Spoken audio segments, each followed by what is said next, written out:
Este es un mensaje del pastor John MacArthur, traducido y predicado en español para el mundo de habla hispana. Efesios capítulo 4 es nuestro estudio para esta mañana y realmente vamos a discutir una frase. No sé por qué es que avanzo tan lento en esta porción en particular de Efesios, pero es tan importante. Y sabe una cosa, muchas veces no es lo que planeo hacer. Como usted sabe, siempre planeo que las cosas se hagan bien y acabar todo y nunca llego ahí. Y no sé si es mi propia torpeza o Dios, pero escojo creer que es Dios por razones obvias. Pero bueno, estamos viendo el capítulo 4 de Efesios y hablando del andar digno, que significa para un cristiano andar como es digno. Y le hemos estado explicando que andar de una manera digna significa vivir una vida que encaja con su posición en Cristo. Los primeros 3 capítulos de esta epístola maravillosa tratan con la posición del creyente, los últimos 3 con la práctica. Los primeros 3, la doctrina, los últimos 3, el deber. ¿Cómo es que realmente aprendemos a vivir al nivel de quién somos? ¿Cómo andamos de una manera digna? Dijimos que la palabra digno la semana pasada tiene que ver con equilibrio. Es una palabra que es usada de ecualizar una balanza, una báscula. Debemos ecualizar nuestra conducta de acuerdo con nuestra identidad. Debemos vivir como somos. Este es un principio básico de la palabra de Dios. Debemos vivir de acuerdo con quién somos. Debemos vivir de acuerdo con nuestra posición. Ahora, ¿cómo hacemos eso? ¿Cómo es que realmente andamos de manera digna? Bueno, la respuesta viene en los versículos 2 y 3. Veámosla. Con toda humildad y mansedumbre, soportándoos con paciencia los unos a los otros en amor, solícitos en guardar la unidad del Espíritu en el vínculo de la paz. Ahora, la manera en la que andamos de una manera digna es con toda humildad y mansedumbre, soportándonos con paciencia los unos a los otros en amor. Esas 5 cosas son las características del andar digno. Ahí es en donde todo comienza. Ahora, la humildad es básicamente el principio primordial. Es como si la primera palabra, toda humildad, realmente incluye las 4 que quedan. En cierta manera encajan, sin embargo son diferentes y hay una progresión. En donde hay toda humildad, habrá mansedumbre y después habrá una persona que soporta con paciencia en amor, con el resultado final que es la unidad. Entonces, hay un sentido en el que están ligadas casi como sinónimos, en cierta manera, aunque hay sombras de diferencia, y después también hay un sentido de progresión. Pero la clave de todo esto es este concepto de la humildad. Ahora, la humildad es algo difícil de entender y aplicar, y queremos hablar mucho de humildad, pero a veces realmente no la entendemos. Simplemente, ¿qué es exactamente la humildad? ¿Sabe una cosa? Es eso que cuando usted finalmente lo tiene, lo acaba de perder. Es difícil de tener en la mano. Cuando usted finalmente dice, soy humilde, la acaba de perder. Ahora, entonces quizás es cuando usted no sabe si lo tiene, que realmente la tiene. Pero eso tampoco siempre es verdad, porque algunos de nosotros sabemos que no lo tenemos, porque sabemos que somos orgullosos, soberbios. Y es algo difícil de implementar, sin embargo, es algo muy necesario, muy necesario. Usted puede ver que aquí está en el corazón del andar digno. Si usted va a andar como es digno, la humildad debe ser una realidad en su vida. Ahora, Jesús vino al mundo y como el Rey de Reyes, sublime, exaltado y el Señor de Señores, Él vino exaltado sobre cualquier otro ser humano que jamás había vivido.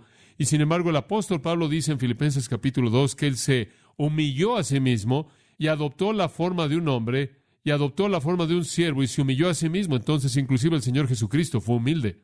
En Mateo 11:29, Él dijo, soy manso y humilde de corazón. El Señor Jesucristo exaltado, manso y bajo y humilde. Él nació en un establo. Él nunca tuvo un lugar en donde colocar su cabeza. Él no poseyó propiedades. Él solo fue dueño de la ropa que traía en su cuerpo. Él fue sepultado en una tumba prestada. Él siempre fue un extraño. Su único hogar fue el Monte de los Olivos, en donde él se retiraba en la tarde, en quietud con el Padre. Él fue humilde. Aquel quien, como dijo la canción, dejó los palacios de marfil y vino al mundo, a un mundo de ay, se humilló a sí mismo. Y Él estableció un estándar para nosotros, porque en 1 Juan 2:6, vimos la última vez, Juan dice que el que dice que permanece en Él debe andar como Él anduvo. Entonces, sea cual sea la manera en la que Él anduvo, así debemos andar. Y si Él anduvo en humildad, así es como debemos andar. Pero eso es extraño para nuestro mundo. Nuestro mundo no es un mundo que acepta la humildad. Nuestro mundo es un mundo que exalta la soberbia. No oímos grandes pláticas de la humildad. De hecho, nuestra sociedad, como toda la sociedad que es generada por Satanás, toda la naturaleza humana a lo largo de la historia ha menospreciado la humildad como debilidad, como algo frágil, como algo que debe ser menospreciado, algo despreciable. Pensamos en la persona humilde como la persona tibia a quien le da miedo su sombra. ¿Qué es la verdadera humildad? ¿Es eso? Nos gusta hablar de las cosas que nos enorgullecen. Usted oye a la gente decir eso de manera constante. Bueno, me da mucho orgullo decir, usted sabe, fui a una comida y aquí y allá y lo va a oír unos 50 veces. Estamos tan orgullosos de tal y tal. Bueno, estoy orgulloso de esto y ciertamente estoy orgulloso de aquello. Esto es parte de nuestra sociedad. El ser ostentosos, el jactarse, el demandar, el exaltarse, el desfilar. Siempre estamos dándole trofeos a todo el mundo y a su tío. Y sabe una cosa, veo a mis hijos y de vez en cuando mis hijos han sido lo suficientemente pequeños como para tomar un bat de béisbol o aventar una pelota y han estado acumulando trofeos al punto en el que casi es absurdo. Son tan honrados, lo único es que todo mundo recibe uno. ¿Sabía usted? Casi todo mundo. Los entregan como si fueran cacahuates. Tengo una caja en el garage con todos los trofeos rotos que se cayeron de la repisa en el terremoto. Mi esposa dijo que fue el día más grande que hubo en nuestra casa. Tiene razón. Pero ¿sabe una cosa? Así somos. Nos encanta estar entregando reconocimientos. Estaba viendo la televisión anoche. Cuando no tengo ninguna ilustración de sermón, enciendo un programa de televisión cristiana.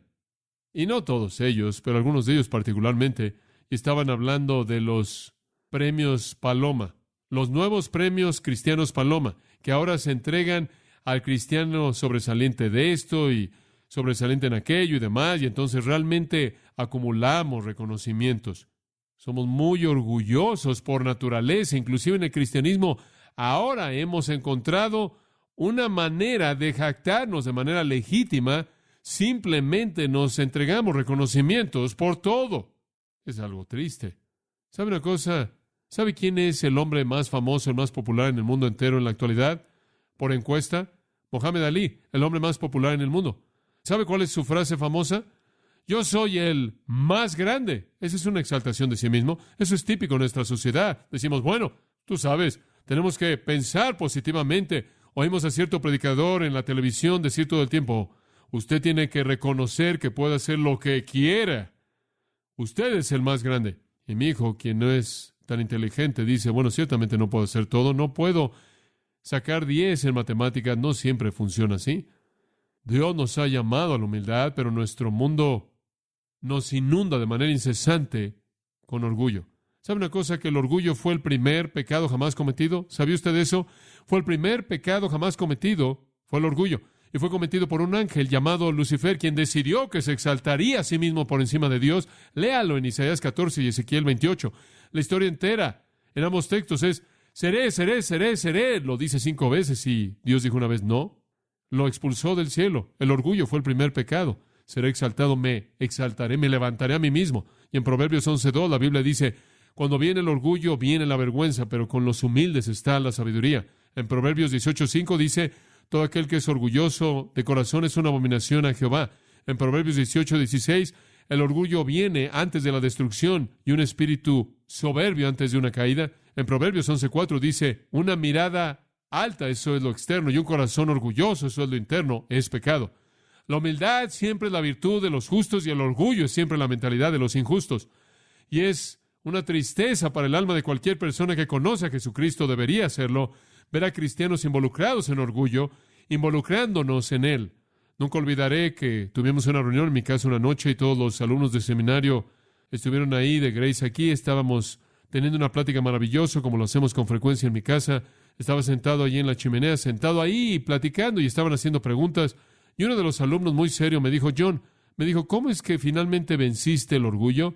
¿No es eso maravilloso? Tan ingenuo. ¿Cómo es que finalmente superaste? Bueno, fue hace 2 años cuando finalmente lo superé, sí.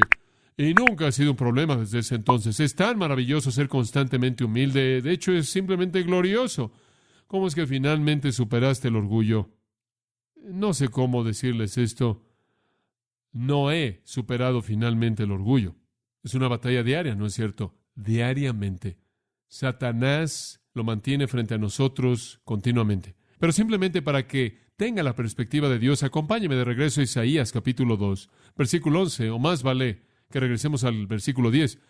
Entrad en la roca y escóndete en el polvo por temor de Jehová y por la gloria de su majestad. Escuche, cuando usted comienza a compararse con Dios, más vale que se meta debajo de una roca. Usted es un insecto en comparación con Él. Más vale que se meta en el polvo en algún lugar cuando vea la majestad de Dios. Cuando usted se compara con la gloria y majestad de Dios, más vale que se meta debajo de una roca. Observe, las miradas orgullosas del hombre serán humilladas. La soberbia de los hombres será postrada. Solo Jehová será exaltado en ese día. Ahora escuche, aquí está el meollo del asunto entero. El orgullo es un pecado porque es el pecado de competir con Dios. El orgullo me levanta y le roba a Dios su gloria. Y Dios dice, no daré mi gloria a otro. Y entonces Él dice, van a ser postrados y solo el Señor será exaltado en ese día. Solo Dios es digno de exaltación. Solo Dios, y lo vuelvo a decir, no hay algo que usted jamás ha hecho. No hay algo que yo jamás he hecho. No hay nada que jamás haremos que sea digno de gloria. Esto es digno de honor en comparación con Dios. Somos un gusano.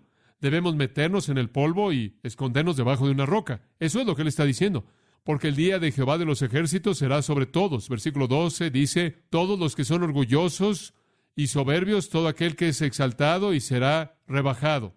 Y aquí Él usa una metáfora para hablar de gente orgullosa, sobre todos los cedros del Líbano, que son elevados y exaltados, todos los robles de Basán, todos los montes altos, todos los montes que son levantados, sobre toda torre alta, sobre toda pared fortificada, sobre todas las naves de Tarsis, y todos los panoramas agradables, y lo sublime del hombre será postrado, y el orgullo del hombre será rebajado, y el Señor únicamente será exaltado en ese día. Ahora, ¿ve usted? Él simplemente está diciendo que Dios va a juzgar el orgullo. Él va a juzgar la soberbia, lo sublime, el exaltar al hombre va a ser juzgado, y como usted sabe, el querido Isaías, el profeta, confrontó esto en la nación de Israel de una manera muy evidente. La gente desfilaba como lo hacemos en nuestra sociedad. Usted sabe, nuestra sociedad es tan orgullosa y todos podemos involucrarnos en eso, ¿no es cierto? Queremos tener la mejor ropa, la ropa más elegante, el mejor auto, la mejor casa, las mejores cosas, y debemos apelar todo el tiempo a la sensualidad para hacer eso. Y ejercemos nuestro orgullo, y la razón por la que compramos esas cosas y la razón por la que tenemos esas cosas es para que seamos mejor que alguien más. Y gran parte del tiempo eso es verdad. Y hay cosas que necesitamos para proveer para nuestras familias y nuestras necesidades y viajar y todo ese tipo de cosas, pero hay una línea fina, hay una línea delgada entre lo que necesitamos y lo que queremos, que es mejor de lo que alguien más tiene, por causa de exaltación personal, por comodidades personales y tenerlo por encima de alguien más. Y sabe una cosa, conforme comencemos a obtener cosas a cierto nivel, entonces comenzamos a despreciar a la gente que está abajo de nuestro nivel y aspiramos a las que están sobre nosotros constantemente. Esto es orgullo, la perspectiva equivocada.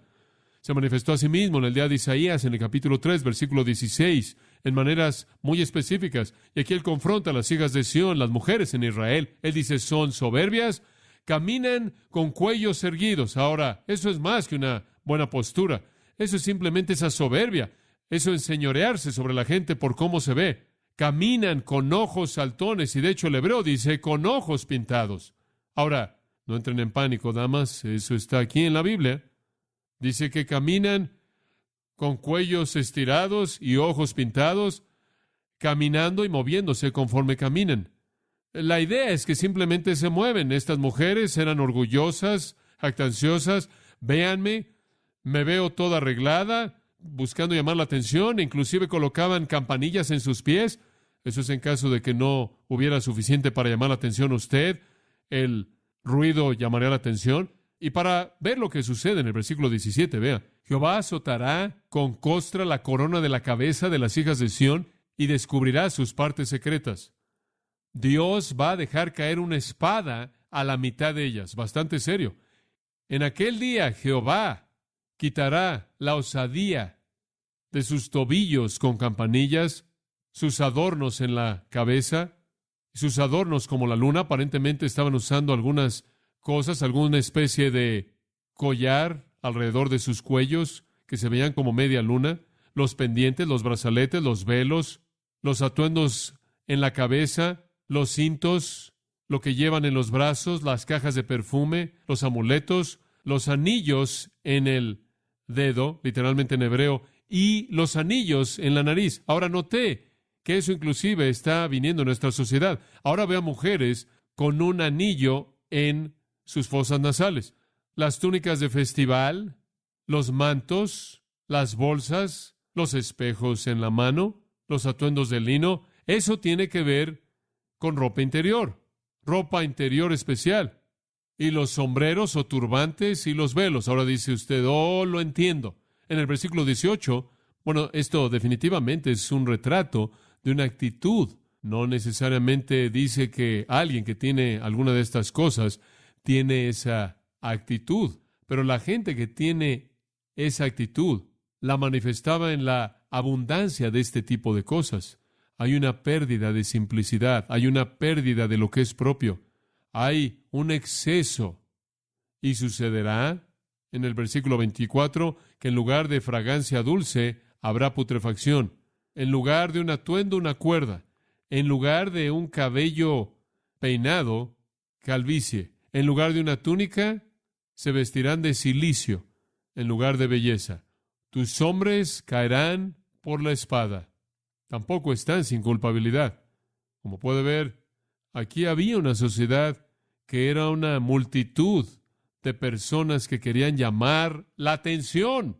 Estaban enseñoreándose y exaltándose a sí mismos y arreglándose para llamar la atención a sí mismos, cuando la realidad es que toda persona en esa sociedad debería haber sido simplemente un instrumento para apuntar a Dios, al Dios de Israel.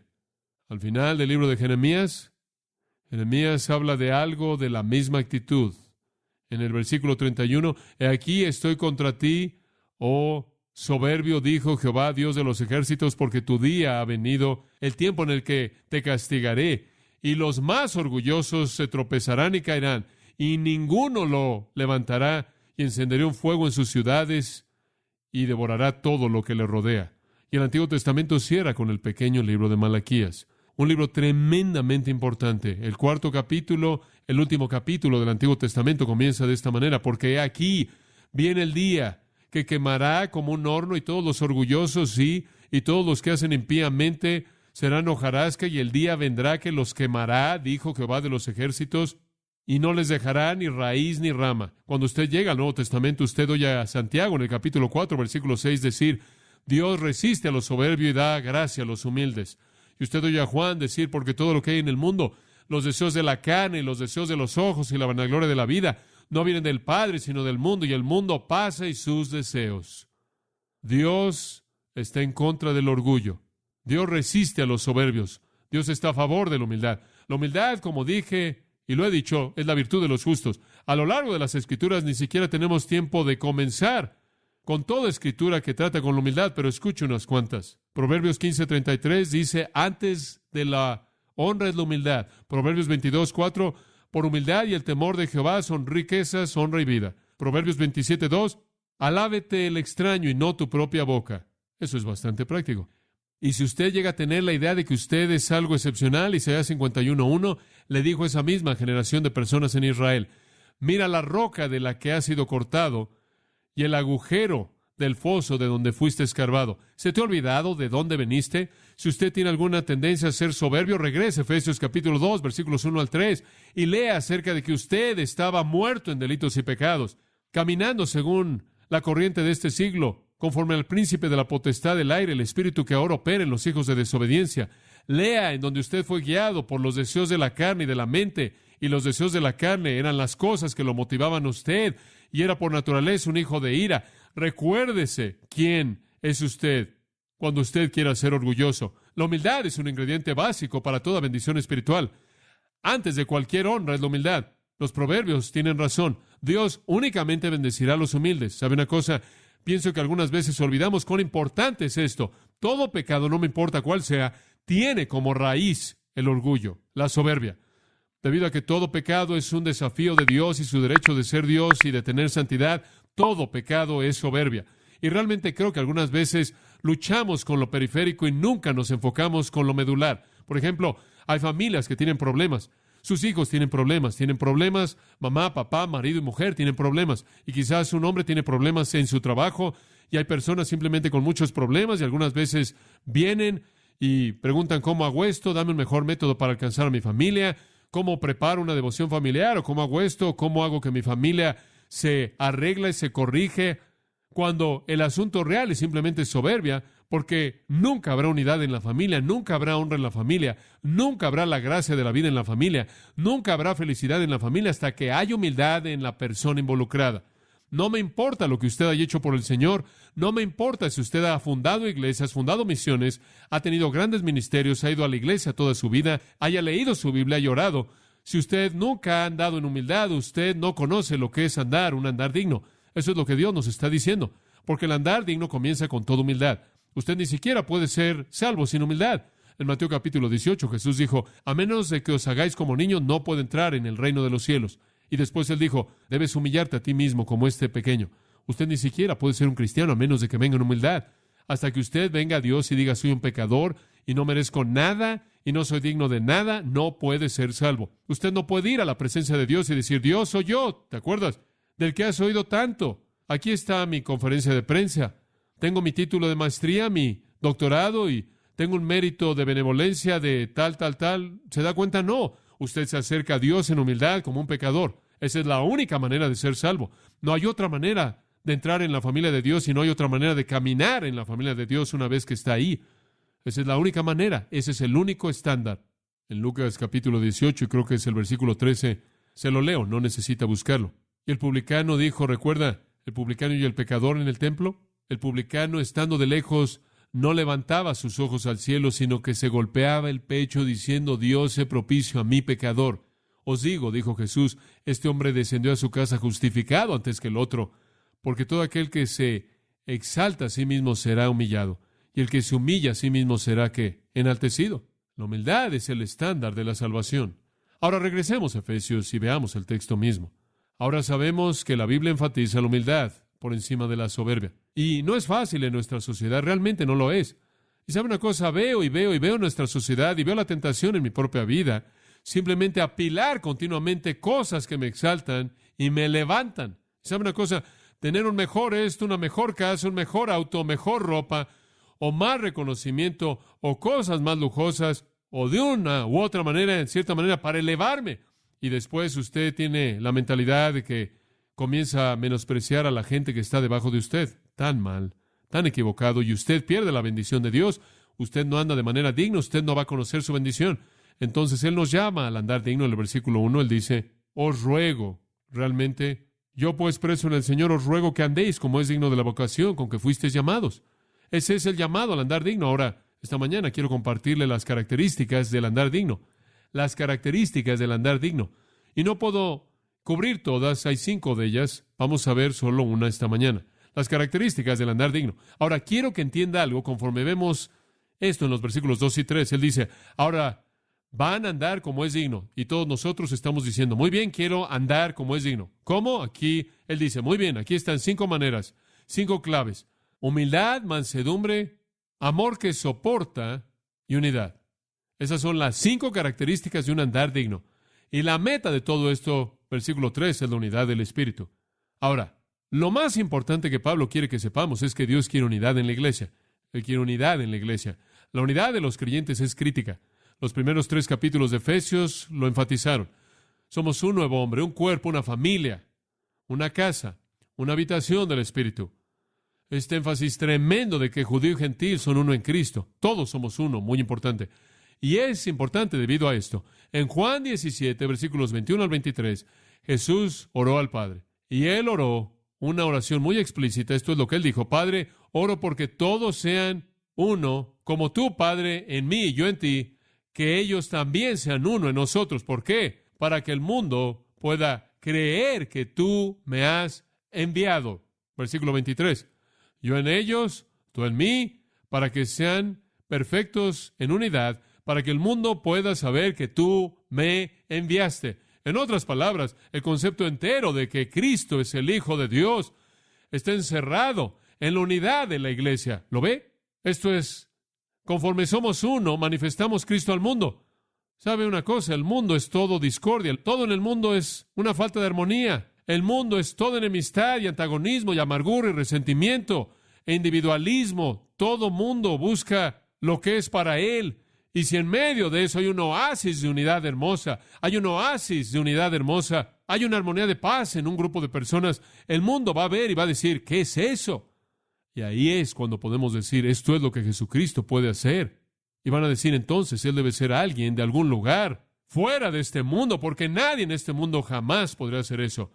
Nunca olvidaré leer un libro de historia una vez, hacía la pregunta, ¿cuántos tratados de paz han sido violados a lo largo de la historia? Y la respuesta fue, todos ellos, todos ellos. Y la Biblia dice, no hay paz para el impío. Paz, paz y no hay paz. No hay nadie en el mundo que jamás ha podido hacerlo. Esa es la razón por la que el mundo se va a aferrar al anticristo. Él va a venir y va a aparecer como el pacificador más grande del mundo. Pero como puede ver, podemos manifestarle al mundo que Jesús es el pacificador. Si tenemos una comunidad de personas pacíficas, amorosas, unidas, en un mismo sentir, ¿verdad? Este es el corazón de nuestro testimonio, para que el mundo pueda saber que Él es enviado por Dios. Él no es tan solo otro hombre. Ningún hombre jamás ha podido hacer ese tipo de paz. Ningún hombre jamás ha podido relacionar a la gente entre sí de esa manera. Él tiene que ser divino y ese es el corazón de todo. Entonces, el andar digno tiene como su objetivo, en primer lugar, la unidad en la iglesia, que andemos como es digno para que la iglesia sea una. Ahora, ¿cómo es que usted llega a eso? Bueno, le voy a decir una cosa. Si todo el mundo es soberbio, nunca tendrá unidad, ¿verdad? Si todo el mundo está diciendo, bueno, voy a hacer lo que yo quiero y voy a sacar lo que pueda para mí, tú saca lo que puedas para ti, nunca tendrá unidad. Usted tiene a todo el mundo haciendo eso y estamos en muchos problemas. Si todo el mundo está preocupado por lo suyo, ya no voy a soportar esto, no me puedes hacer esto, entonces no van a tener unidad. Ahora observe esto. En donde usted tiene humildad, usted tiene unidad. Si todo el mundo está peleando por sus propios derechos, usted tiene una discordia terrible, terrible. ¿De dónde vienen los pleitos entre vosotros? Santiago dice, vienen porque quieren sus propios deseos y desean tener lo que tengan y van a hacer lo que sea por tenerlo. Como puede ver, eso es guerra. Por otro lado, ¿de dónde viene la paz? Viene de Efesios, más bien Filipenses, capítulo 2, en donde Pablo dice, estimando cada uno a los demás como ¿qué? Como superiores a sí mismos. Como puede ver, usted tiene paz y unidad cuando vemos por las cosas de otros y no por las nuestras, cuando todos estimamos a los demás mejores que nosotros mismos, cuando todos estamos involucrados en satisfacer las necesidades de usted, cuando todo el mundo se preocupa por los demás en lugar de sí mismos, entonces hay una armonía y una hermandad y una paz y una unidad que es una unidad inexplicable humanamente. Eso es lo que Dios quiere. Entonces dice usted, muy bien, estamos tratando de llegar a la unidad del Espíritu y el vínculo de la paz. Es correcto. Estamos tratando de ver ese cuerpo único, un espíritu, una esperanza, un Señor, una fe, un bautismo, un Dios, ese concepto de los versículos 4, 5 y 6. Estamos tratando de ver esa unidad realmente viviendo para que el mundo sepa entonces que Dios envió a Jesús. Él tiene que ser sobrenatural porque ningún hombre podría hacer eso, pero el mundo no va a saber eso a menos de que tengamos esa unidad. Mantengamos esa unidad y nunca la mantendremos sin seguir estos pasos. Veamos uno, el primer paso. Con toda humildad, con toda humildad. Hombre, ¿sabe una cosa? Es algo tan difícil predicar acerca de algo así porque usted ve su propia vida y usted tiene una batalla tan grande con estas cosas. Esto me convence de pecado. Con toda humildad, la palabra pasa en el griego significa todo, total. Y la palabra simplemente significa humildad total, digo, nada más. Sin excepción, humildad total. No solo humildad, sino toda humildad. En todo, en toda relación, en toda actitud, en todo acto, en toda obra, usted siempre manifiesta humildad. Ahora, la palabra griega viene de dos palabras. La primera, tapinos, significa bajo. Es simplemente una palabra que significa bajo en contraste a alto. Pero tiene un uso metafórico, significa es usado algunas veces para hablar de pobre. Hablamos de clases bajas. Bueno, así es como es usada. Gente pobre es usado para hablar de algo no importante. Si algo tiene una prioridad baja, queremos decir que no es importante, es algo que es inútil. Inclusive era usado por los griegos para hablar de algo que era una especie de persona cobarde, una persona baja. Y lo usamos en la actualidad para hablar de alguien que actúa de una manera que simplemente no es coherente con lo que debería haber sido hecho. Eso fue algo bajo lo que hizo. Significa algo bajo, algo no importante, algo pobre, algo cobarde. Ahora, la segunda parte de la palabra es froneo, el cual es un verbo que significa pensar o juzgar. La combinación entonces significa piense de sí mismo como bajo, piense de usted mismo como alguien no importante, pensar en usted mismo como algo bajo, pensar en usted mismo como alguien pobre, pensar de usted mismo como alguien insignificante. Ahora usted lo entiende. En todo lo que usted haga, piense en usted mismo como bajo. Pablo le dijo a los romanos, por favor, un hombre no debe tener un concepto más alto de sí mismo que el que debe tener. ¿Y cómo debe pensar de sí mismo? De manera baja. Pero ¿sabe una cosa? Siempre se nos dice que debemos pensar de nosotros mismos como algo maravilloso. ¿Sabe una cosa? Debemos realmente vivirlo. Las comerciales nos lo dicen, hombre, si no eres rico y hermoso, difícilmente puedes tolerar ver la televisión. Usted difícilmente puede soportarlo. Lo frustra usted. Y ¿sabe una cosa? Constantemente se nos está diciendo que debemos ser soberbios, orgullosos. Bueno, eso no es lo que la Biblia dice. ¿Quieres saber algo interesante? Esta palabra nunca aparece en el griego clásico porque fue inventada por los cristianos, porque el mundo no tuvo este concepto. Juan Wesley dijo, y cito, ni los romanos ni los griegos tuvieron una palabra para humildad. No tuvieron una palabra para expresarlo. Y la razón por la que no tuvieron una palabra para esto era porque menospreciaban esa actitud. Ellos simplemente usaban una palabra de menosprecio. Esta es una palabra a la que se le dio algún tipo de personalidad. Tenían palabras que significaban pobre y cobarde y demás. Y por cierto, inclusive esta palabra cuando fue inventada por los cristianos llegó a significar pobre, cobarde, no importante. Y los paganos en los primeros 2 siglos, cada vez que encontramos esta palabra en escritos paganos, era usada de manera menospreciable, peyorativa. Inclusive los cristianos inventaron una palabra para un buen tipo de humildad virtuosa. No podían hacerla encajar en su estilo de vida. Menospreciaban a cualquier persona así. Menospreciaban a cualquier persona así. Se burlaban de cualquier persona que era débil y cobarde y débil de corazón y tenía una mente de siervo y pensaba de sí mismo como pobre. Y bueno, ¿sabe una cosa? Necesitamos ser humildes. Y entristece mi corazón, ¿sabe una cosa? El tener a personas que se ponen de pie y predican como si este fuera el mensaje de Dios y tenemos que pensar que somos grandes y pensar que somos más grandes y tenemos que desfilarnos a nosotros mismos y desfilar todas las cosas que hemos hecho y ser honrados por todo lo que hemos hecho. Eso simplemente no es la que la Biblia enseña en absoluto. Los paganos han hecho eso y siempre lo harán. Y siempre ven a la humildad como una debilidad menospreciable. Vamos a ver más de eso la próxima semana y realmente creo que esto va a cambiar su manera de pensar acerca de esto cuando entremos al concepto de mansedumbre un poco. Pero en Cristo la humildad se convirtió en una virtud hermosa. Y sin ella usted no puede andar como es digno. Simplemente no hay manera. Humildad total, humildad total. Algo que es básico, es esencial. Jesús lo supo. Jesús dijo, ¿qué tuvo? ¿De qué podía decir que estaba orgulloso? Él nunca dijo eso. Pablo dijo, lo único de lo que jamás me gloriaré, me glorié en el Evangelio de Jesucristo. Eso es todo. Usted dice, bueno, pero Pablo, tú has tenido una educación maravillosa. No, solo me voy a gloriar en Jesucristo. Pablo, ¿has viajado por todo el mundo? No, solo me gloriaré en Jesucristo. Pablo, tus aventuras son increíbles. ¿Deberías escribir un libro? No, únicamente voy a escribir un libro acerca de Jesucristo. Ese es el espíritu correcto. Jesús, qué ejemplo de humildad.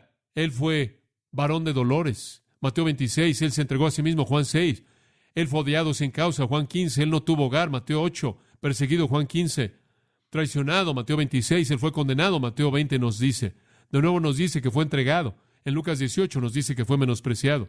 En Juan 12, Él fue levantado en una cruz.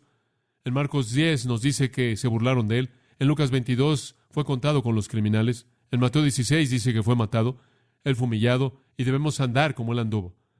Aunque Él fue Dios, y aunque usted es algo a los ojos de Dios, y aunque usted es maravilla de maravillas por gracia redentora, aún así usted debe andar de manera humilde. Escuche el Salmo 138:6. Escuche, esto es maravilloso. Aunque Jehová está exaltado, Él considera a los humildes. ¿No es eso bueno? Aunque el Señor sea exaltado, aún así Él considera a los humildes. Dios, haznos humildes. Oh Dios, presérvame. Y a usted, de evitar exaltarnos a nosotros mismos en nuestra propia mente, pensando que hemos tenido éxito, que somos algo grande y todo mundo está abajo de nosotros y debe ser menospreciado. Pablo conoció este tipo de humildad. Él dijo en Hechos 20:19 que sirvió al Señor con toda humildad de mente, con toda humildad y con muchas lágrimas y pruebas por trama de los judíos, él dice, servimos al Señor con humildad. Escuche, si usted no tiene un corazón de siervo, usted nunca andará de manera digna. Usted es un siervo, como hemos visto en 1 Corintios capítulo 4, en nuestro estudio.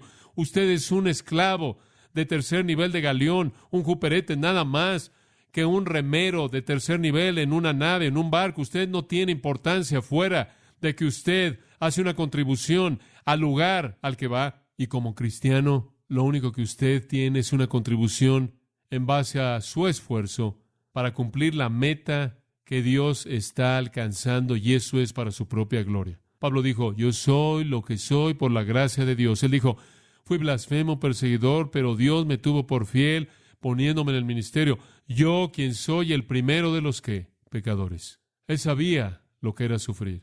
Se dice que cuando la historia de la esclavitud de India del Oeste fue contada a los moravios, se contó que era imposible alcanzar a la población esclava de la parte oeste de la India porque estaban separados de las clases que gobernaban y simplemente eran parias, eran expulsados, eran menospreciados por la sociedad y no los podía alcanzar. Un biógrafo dijo que 2 misioneros a este grupo de personas se ofrecieron a sí mismos y dijeron, vamos a ir y seremos esclavos en las plantaciones y trabajaremos como esclavos y nos esforzaremos como esclavos. Si es necesario, tendremos que ser latigados junto a los esclavos y enseñarles a Cristo. Y estos 2 misioneros dejaron sus hogares, fueron a la India occidental, fueron a trabajar en las plantaciones como esclavos y junto con otros esclavos estuvieron cerca de los corazones de esos esclavos y los esclavos los oyeron y sus corazones fueron tocados porque los habían recibido humillados en su propia condición. Fue glorioso.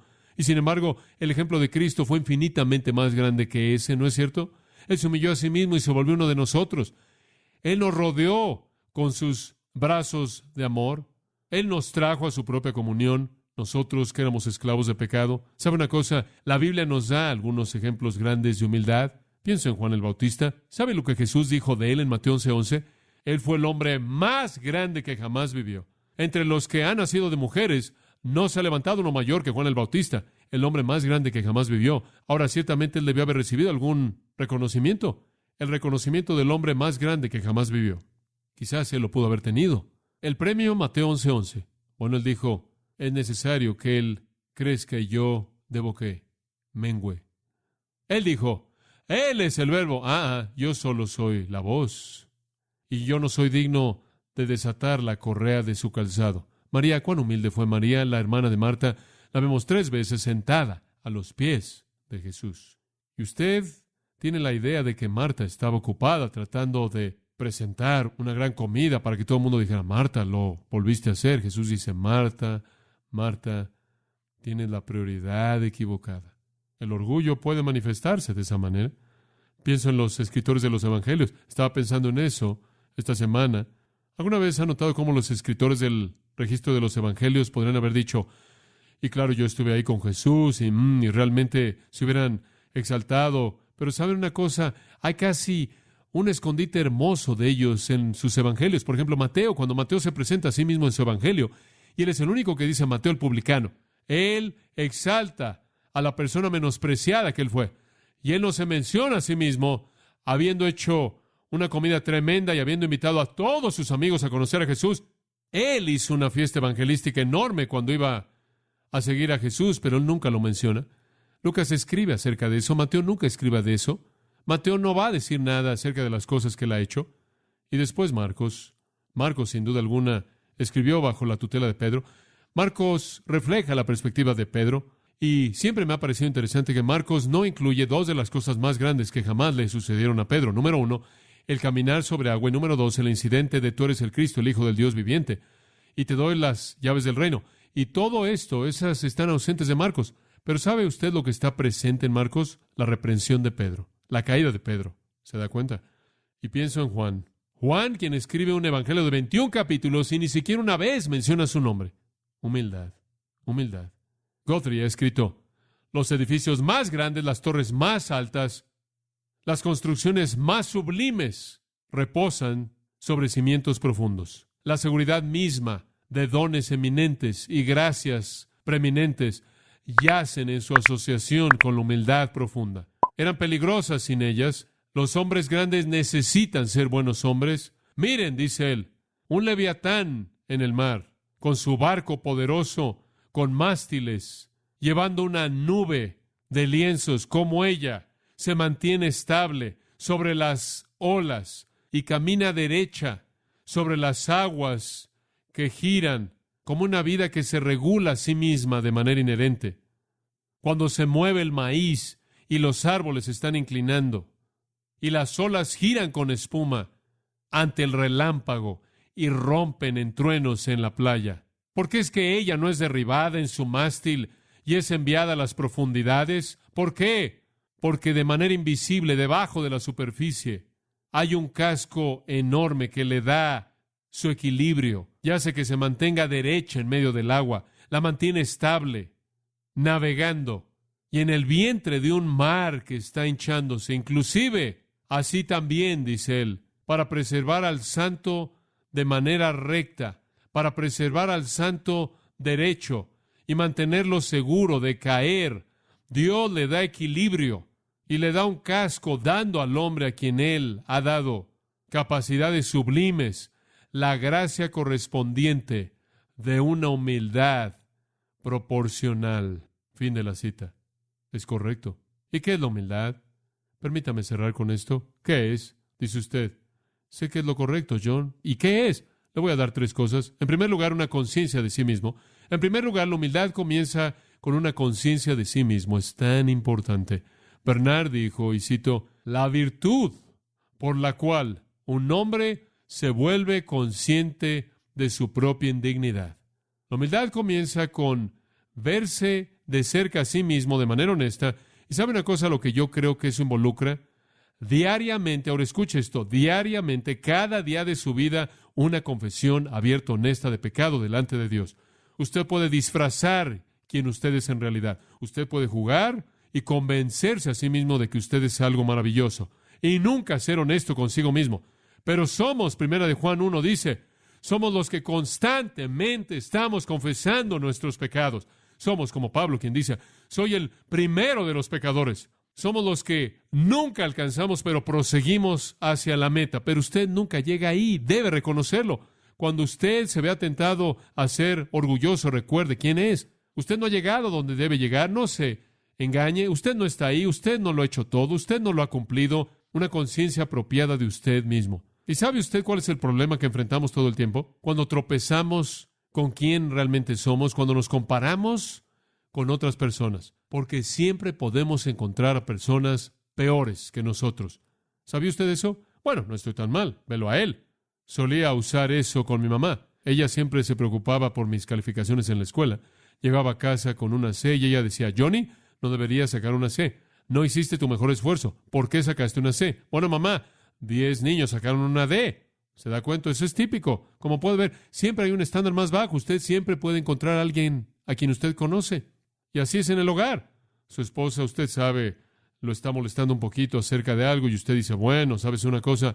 Si no te gusta, ve, cásate con el borracho de al lado. A ver si te va a gustar.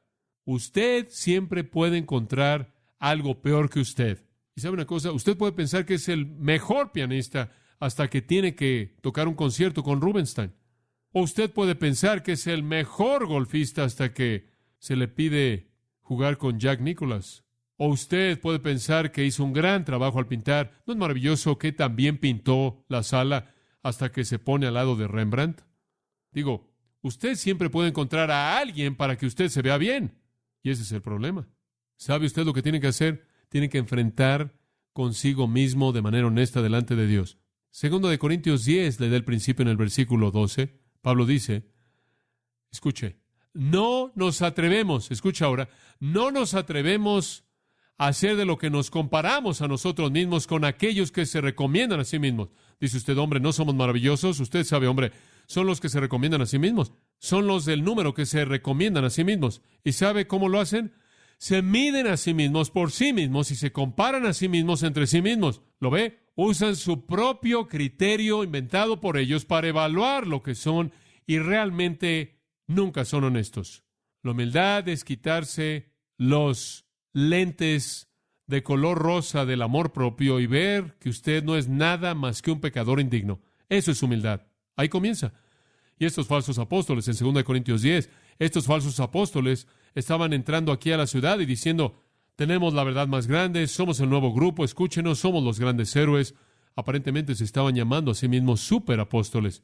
Eran los más importantes. Y Pablo dice, bueno, se comparan a sí mismos, consigo mismos. Esa es la razón por la que creen que son tan maravillosos. Tienen el estándar equivocado. Entonces, para comenzar, la humildad verdadera nace de una conciencia de usted mismo. Ustedes tienen que ser honestos con quienes son. Usted nunca va a conocer la humildad, por cierto. Estoy hablando de un andar digno. Si usted quiere andar como es digno y ser bendecido por Dios en su vida, entonces va a tener que andar en humildad. Y si usted va a andar en humildad, usted va a tener que ser honesto con quién es realmente. Usted tiene que ver sus fallas y confesar sus pecados y enfrentar esas cosas diariamente. Hay una segunda cosa, no solo conciencia de sí mismo, sino llamémosla conciencia de Cristo. Si usted no es el estándar, ¿quién es? Bueno, es Cristo, es Jesucristo. Es cuando nos comparamos con nosotros mismos que nos enorgullecemos. Es cuando nos comparamos con nosotros mismos que nos sentimos como si estamos bien. Pero si nos vamos a comparar con Jesucristo, 1 Juan 2:6, el que dice que permanece en Él debe andar como Él anduvo. Ese es el estándar. Ahora, cuando usted se puede poner de pie y decir, estoy contento con decirles a toda persona que sé que camino como Jesús caminó, entonces usted tiene un derecho de enorgullecerse y nadie más va a creerle. Y sabe una cosa, la gente con frecuencia me pregunta esto, ¿cuál fue la experiencia más humillante que jamás has tenido? Y usted sabe, siempre piensa en algo que fue vergonzoso. Usted sabe como la vez en la que estaba predicando y se me rompieron los pantalones y el coro se estaba riendo de mí. Piensa en cosas así y alguna otra cosa torpe que usted hizo y que tuvo quizás un huevo en su rostro, pero cuando pienso en algo, la experiencia más humillante que jamás tuve, es muy fácil para mí responder eso. Tomó 2 años y fueron los 2 años que enseñé aquí en Grace Church el Evangelio de Juan, unos 96 sermones, unas 100 horas o más de predicación, en algún punto entre 2 a 3,000 horas de estudio. Y sabe una cosa, conforme usted estudia el Evangelio de Juan, por más de 2 años, semana tras semana tras semana, todo párrafo presenta la deidad de Jesucristo. Y sabe una cosa, usted vive con la deidad de Cristo día tras día, tras día, tras día. Y sabe una cosa, cuando usted se compara a sí mismo constantemente con Jesucristo, eso es lo más saludable que jamás puede hacer usted, porque usted ve lo que usted realmente no es. ¿Se da cuenta? Usted no es nada. Hay una tercera cosa, conciencia de sí mismo, conciencia de Cristo y en últimas, conciencia de Dios. Conforme usted comienza a ver a Jesucristo, usted lo ve en su humanidad. Dice usted, Él fue un hombre perfecto. Digo, Él dio todas las respuestas correctas y usted se siente tan inepto. Yo doy tantas respuestas torpes. Él simplemente dijo la palabra perfecta para el momento perfecto. Yo no hago eso. Él tuvo la actitud perfecta para toda situación, a toda persona que jamás conoció. Yo no hago eso. Él supo exactamente cómo ayudar a toda persona que necesitaba ayuda y simplemente la manera exacta que necesitaba ayudarles. Yo no puedo hacer eso. Usted sabe qué estándar es Él, simplemente estar consciente de Él. Pero después usted sabe, usted va más allá de eso y de pronto usted ve su deidad y comienza a darse cuenta de que este es Dios. Y cuando usted se compara a sí mismo con Dios, digo, es sorprendente ver lo insignificante que usted realmente es, como usted es absolutamente cero, nada. Escuche Isaías, él se comparó a sí mismo con Dios un día. Esto es lo que dice Isaías 6. En el año en el que el rey Usías murió, vi al Señor sentado en el trono, alto y sublime, y su túnica llenaba el templo. Isaías dijo, hombre, un día vi a Dios, y encima de él estaban los serafines, y cada uno tenía 6 alas, y con 2 se cubrían su rostro, y con 2 cubrían sus pies, y con 2 volaban, y uno clamaba al otro diciendo, Santo, Santo, Santo es Jehová. Ese es un reconocimiento trinitario. La tierra está llena de su gloria. Y los quiciales de las puertas se movían ante la voz de aquel que clamaba y la casa estaba llena de humo. Después dije, ¡ay de mí, que estoy muerto! Soy un hombre de labios inmundos, que vivo en medio de un pueblo de labios inmundos. ¿En dónde descubriste eso, Isaías? ¿Cómo llegaste a esa conciencia, Isaías? ¿Cómo llegaste a esa humildad, Isaías? Porque mis ojos han visto al Rey. ¿Se da cuenta? Esa es la perspectiva. Cuando el apóstol Pablo se vio a sí mismo, él dijo, eres el primero de los pecadores. Conciencia de sí mismo. Cuando Pedro vio a Jesús, él dijo, apártate de mí, oh Señor, porque soy pecador. Conciencia de Cristo. Y cuando Dios vio, O cuando Isaías vio a Dios, él dijo, ay de mí, porque soy hombre de labios inmundos. ¿Se da cuenta? Ese es el corazón de todo. Cuando usted ve a Dios, usted dice, ¿qué es el hombre para que tengas de él memoria? Y el Hijo del Hombre para que lo visites. ¿Quién soy yo? Humildad. Bueno, esta es la perspectiva. Y esta es una perspectiva tan hermosa. Permítame decirle algo, amado. Si todos nosotros operáramos en humildad, sería increíble el testimonio que tendríamos en el mundo. La semana próxima vamos a ver que la humildad no es debilidad, es poder bajo control. Y eso es lo que mansedumbre significa. Veremos eso la próxima vez. Oremos. Señor Dios, es tan difícil luchar diariamente con el problema de la soberbia y la humildad. Ayúdanos a recordar que, en primer lugar, tú das gracia a los humildes, tú honras a los humildes, tú recompensas a los humildes, tú bendices a los humildes, tú das vida a los humildes, tú das tu reino a los humildes y únicamente juicio a los soberbios. Que eso nos motive a desear ser humildes. Y después, Padre, ¿cómo serlo? Vernos honestamente a nosotros mismos y diariamente confesar nuestro pecado, cada día enfrentar nuestro pecado, nuestra avaricia. Y Padre, que es conciencia de Cristo diariamente, Padre, que cada día veamos algo de Jesucristo en su palabra, es conciencia de Dios, que diariamente te alabemos, que levantemos alabanza a Dios por quién es Él y lo que Él ha hecho. Danos esas cosas, Padre, que puedan llevarnos a la humildad para que en nuestra humildad mantengamos la unidad del Espíritu. Andemos el andar digno para que el mundo pueda saber que este Cristo no es un simple hombre, sino que Él es enviado por Dios. Con este fin oramos para tu gloria únicamente. Amén. Usted ha escuchado a John MacArthur, maestro bíblico de gracia a vosotros. Para más información y acceso gratuito a todos los mensajes de John, así como una lista de libros incluyendo la Biblia de estudio, visite la página web engracia.org.